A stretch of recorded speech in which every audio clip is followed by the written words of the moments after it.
Everyone, Madhu's লাইফস্টাইলের নতুন একটা ভিডিওতে সবাইকে ওয়েলকাম। আজকে আমি গেছিলাম আধুনিক ভারতের জনক রাজা রামমোহন রায়ের বাড়িতে।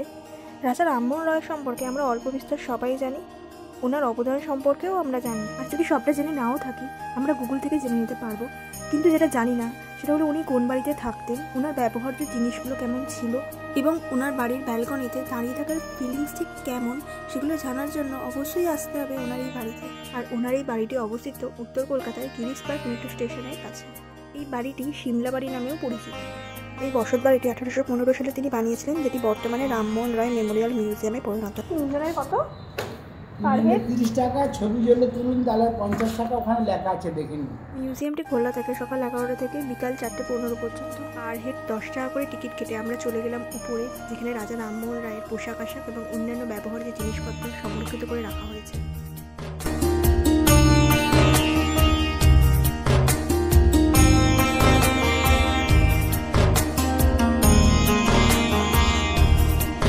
রামমোহন রায় মূল বেদান্ত প্রচারের উদ্দেশ্যে 1815 সালে বেদান্ত গ্রন্থ নামক পুস্তকটি লেখেন এবং নিজ খরচে পুস্তকটি ছাপিয়ে বিশ্ব সমাজে বিতরণ করেন।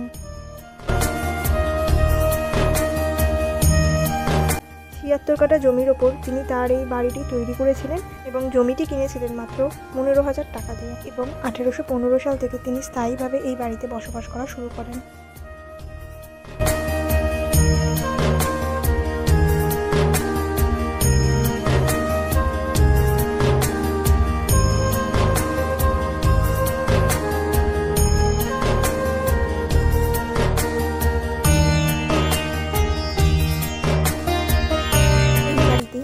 সভা স্থাপিত এবং তার প্রথম অধিবেশনগুলি হয় এবং এই বাড়ির সাজানো বৈঠকখানাতেই রামমোহন তার বন্ধুবর্গ বিশিষ্ট ব্যক্তিদের সঙ্গে ধর্ম, সমাজ সংস্কার, প্রচলিত শিক্ষা ব্যবস্থা ইত্যাদি বিভিন্ন বিষয় নিয়ে আলোচনা ও মতবিনিময় করতেন।